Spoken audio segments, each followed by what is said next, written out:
जिस घर के पूरी तरह से जल जाने के बाद राख बचनी चाहिए थी, वहां मिला एक जिंदा बच्चा, और वो था असीम शक्तियों का मालिक महाकाल इसके।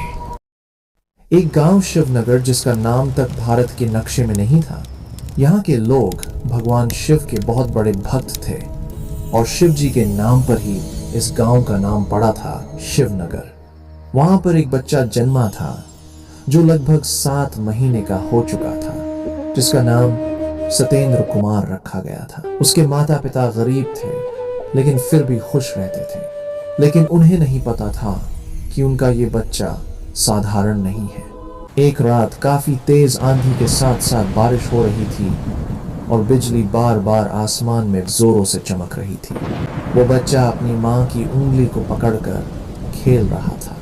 जैसे जैसे रात गहरी हो रही थी, वहां की हवा भी बदलने लगी थी और अचानक दिए की लौ बिना हवा के कांपने लगी और फिर एक काला साया उस बच्चे के घर के बाहर आकर रुका। तभी अचानक एसके के घर के अंदर एक अजीब सी ठंड फैल गई। एसके की माँ डर गई और उसने बच्चे को सीने से लगाया और तभी घर का दरवाजा अपने आप खुल गया। एसके के पिता ने दरवाजा बंद करने की कोशिश की, लेकिन दरवाजे किसी काम के नहीं होते जब शैतानी शक्ति अंदर आने का फैसला कर ले। अगले ही पल वो काला साया घर के अंदर आ गया और उसके अंदर आते ही पूरे घर में आग लग गई। आग साधारण नहीं थी क्योंकि उसमें लपटें नहीं थी, बल्कि उसमें दहकता हुआ अंधेरा था।